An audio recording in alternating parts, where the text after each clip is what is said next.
Good morning everyone. Basa tayo natin KJV Bible, Daily Reading Plan.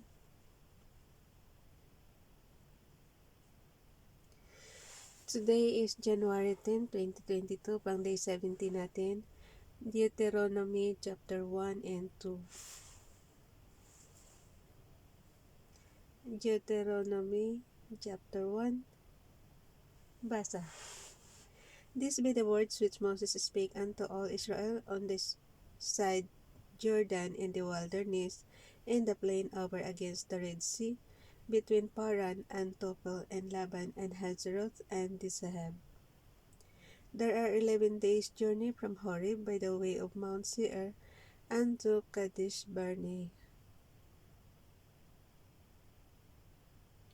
And it came to pass in the 40th year, in the 11th month, on the first day of the month, that Moses spake unto the children of Israel according unto all that the Lord had given him in commandment unto them.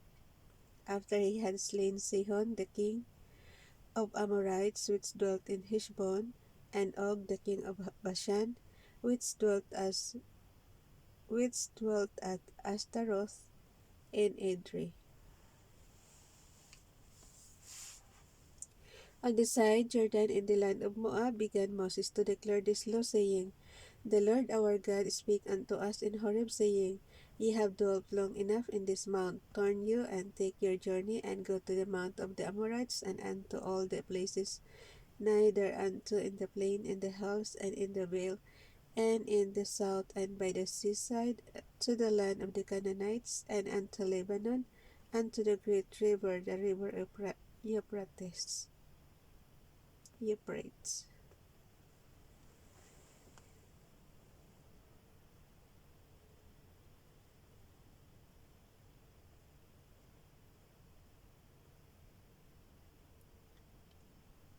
Lebanon, and to the great river, the river Euphrates na to.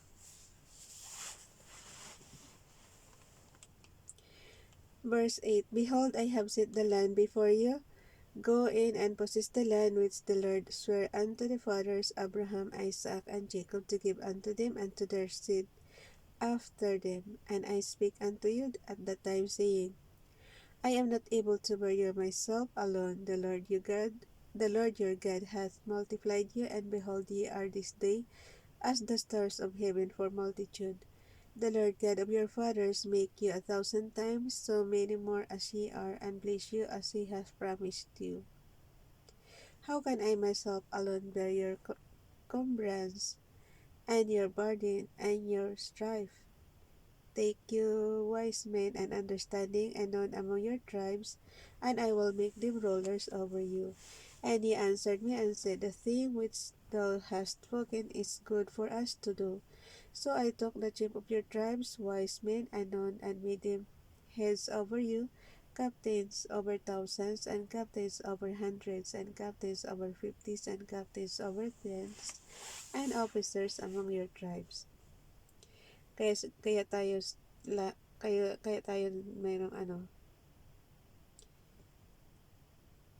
pero sa atin ngayon election, ito yata appointed lang to eh.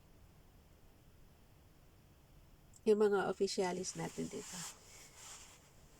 Darating na yung election. Pili kayo ng tama. And I charge sa verse 16, and I charge your judges at the time, saying, Hear the causes between your brethren, and judge righteously between every man and his brother, and the stranger that is with him. Ye shall not respect persons in judgment, but ye shall hear the small as well as the great. Ye shall not be afraid of the face of man, for the judgment is God's. And the cause that is too hard for you, bring it unto me, and I will hear it. And I commanded you at that time all the things which ye should do. And when we departed from Horeb, we went through all the great and terrible wilderness, which ye saw by the way of the mountain of the Amorites, as the Lord our God commanded us. And we came to Kadesh Barnea, and I said unto you, Ye are come unto the mountain of the Amorites, which the Lord our God doth give unto us. Behold, the Lord thy God hath set the land before thee. Go up and possess it. as the Lord God of thy fathers hath said unto thee, fear not, neither be discouraged. And ye came near unto me, every one of you, and said, we will send men before us, and they shall search us out the land, and bring us word again by what we must go up, and into what cities we shall come. Guys, pakibasa nyo rin yung inyong KJV Bible. Verse 23 na tayo, Deuteronomy chapter 1, verse 23. And the saying pleased me well, and I took 12 men of you, one of a tribe. And they turned and went up into the mountain, and came unto the valley of Eshcol, and searched it out. And they took of the fruit of the land in their hands, and brought it down unto us. And brought us word again, and said, it is a good land which the Lord our God doth give us. Notwithstanding, ye would not go up, but rebelled against the commandment of the Lord your God. And ye murmured in your tents, and said, because the Lord hated us, he hath brought us forth out of the land of Egypt, to deliver us into the hand of the Amorites, to destroy us. Whither shall we go up? Our brethren have discouraged our hearts, saying, the people is greater and taller than we. The cities are great and walled up to heaven, and moreover we have seen the sons of the Anakims there. Then I said unto you, dread not, neither be afraid of them. The Lord your God, which goeth before you, he shall fight for you according to all that he did for you in Egypt before your eyes. Kaya nga guys, merong tao kasi doon sa promised land. Tapos yun, gigirahin nga nila. Since nasa kanila si Father God, nasa side nila, so natalo nila yung mga dating tao doon. Ayan, oh.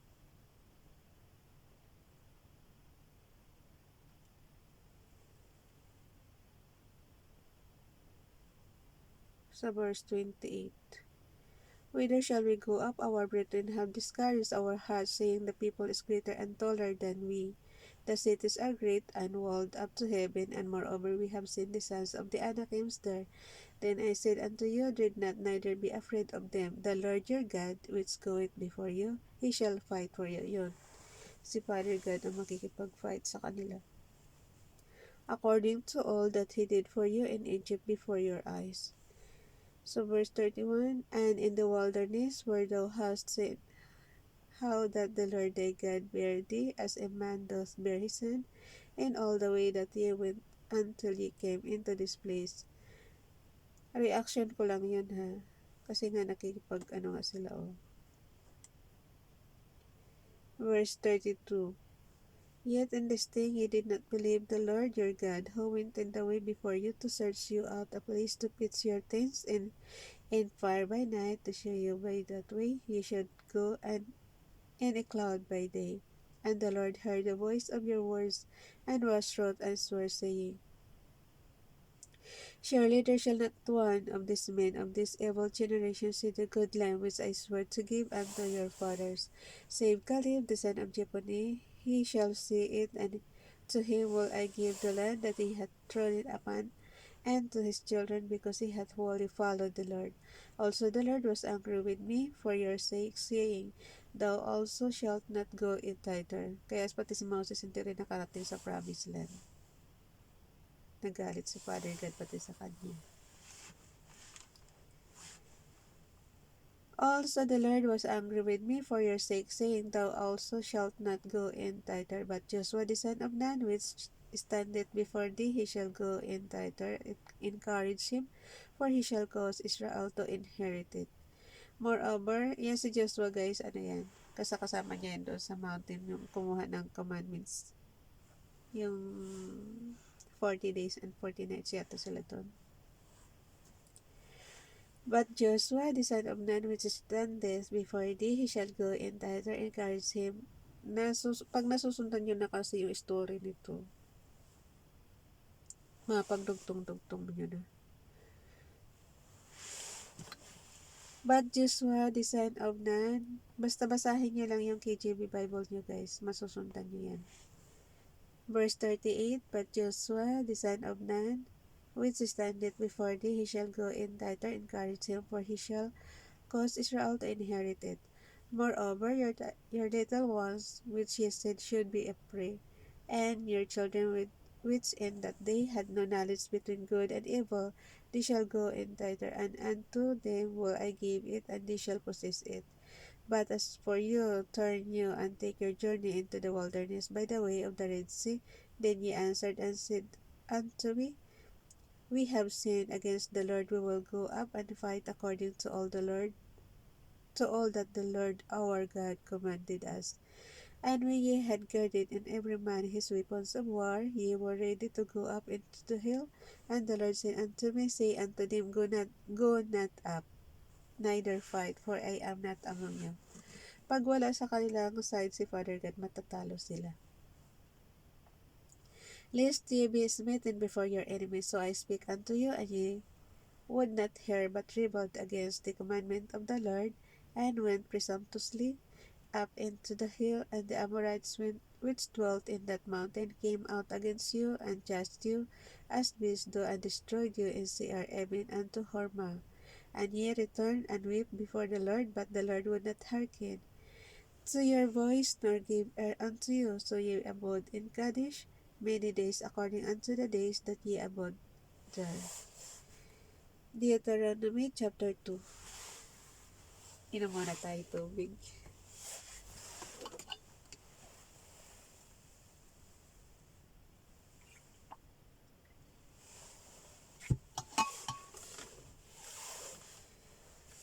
Deuteronomy chapter 2.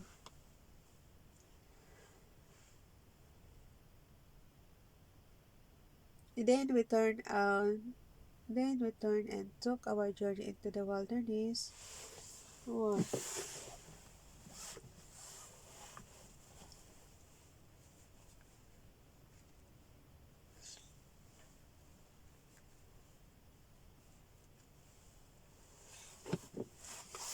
ang bilis mapagod.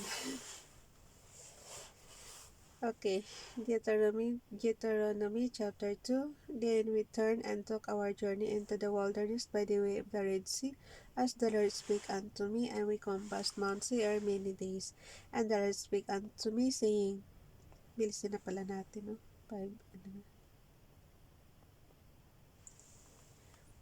Verse 2. And the Lord spake unto me, saying, Ye have compassed this mountain long enough, turn ye northward, and commanded the people, saying, Ye are to pass through the coast of your brethren, the children of Esau, which dwell in Seir, and they shall be afraid of you. Take ye good heed unto yourselves, therefore. Meddle not with them, for I will not give you of their land, no, not so much as a footbreadth, because I have given Mount Seir unto Esau for a possession. Magkapatid kaya yan si Israel tsaka si Esau. Ye shall buy meat of them for money, that ye may eat, and ye shall also buy water of them for money, that ye may drink. For the Lord thy God hath blessed thee in all the works of thy hand. He knoweth thy walking through this great wilderness these 40 years. The Lord thy God hath been with thee, thou hast lacked nothing. And when we passed by from our brethren, the children of Esau, which dwelt in Seir through the way of the plain, from Elath and from Eziongaber,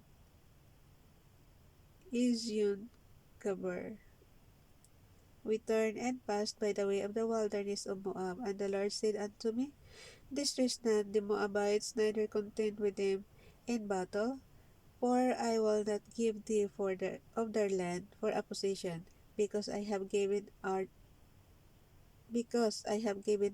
unto the children of Lot for a possession.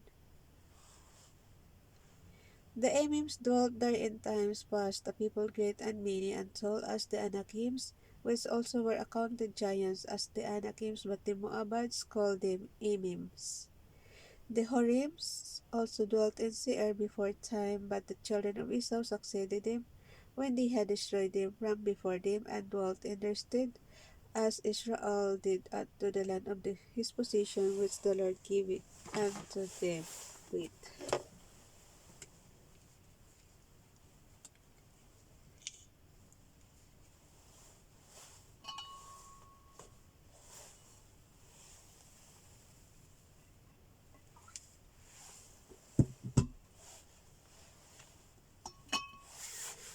Mauubos na lang tubig ko, hindi pa ako tapos magbasa.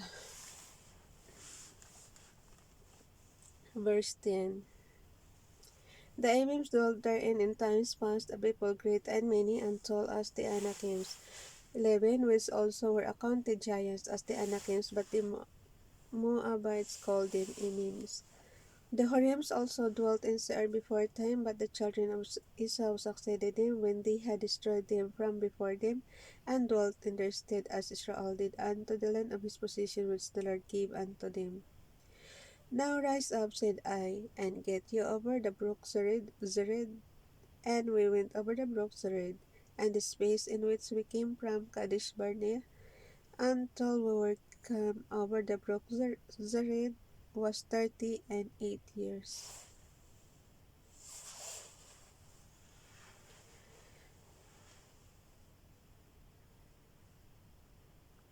Okay.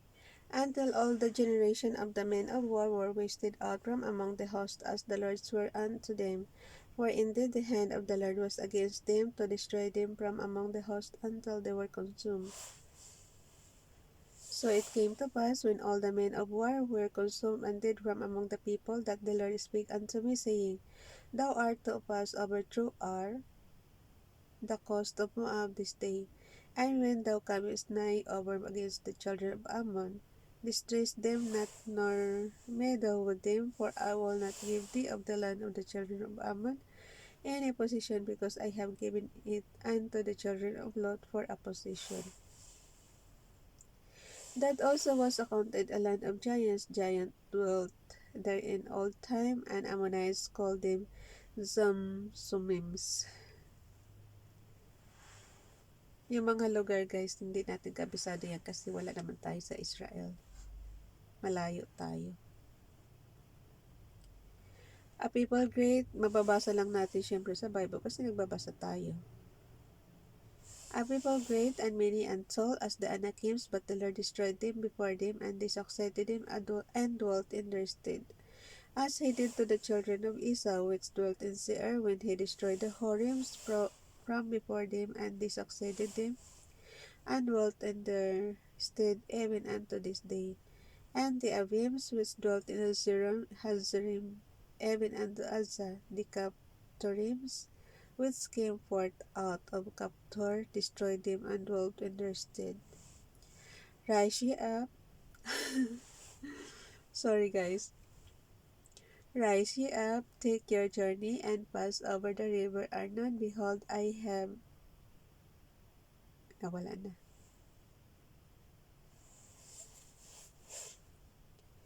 Okay, verse 24. Rise ye up, take your journey, and pass over the river Arnon. Behold, I have given into thine hand Sihon the Amorite king of Heshbon, and his land. Begin to possess it and contend with him in battle. This day, verse 25. This day will I begin to put the dread of thee and the fear of thee upon the nations that are under the whole heaven. Who shall hear report of thee, and shall tremble and be in anguish because of thee? And I sent messengers out of the wilderness of Kedemoth unto Sihon king of Heshbon with words of peace, saying, Let me pass through thy land. I will go along by the highway. I will never turn unto the right hand nor to the left. Thou shalt sell me meat for money that I may eat, and give me water for money that I may drink. Only I pass through on my feet. As the children of Esau which dwell in Seir, and the Moabites which dwell in Ar, did unto me, until I shall pass over Jordan into the land which the Lord our God giveth us. Sa verse 30 tayo, ha.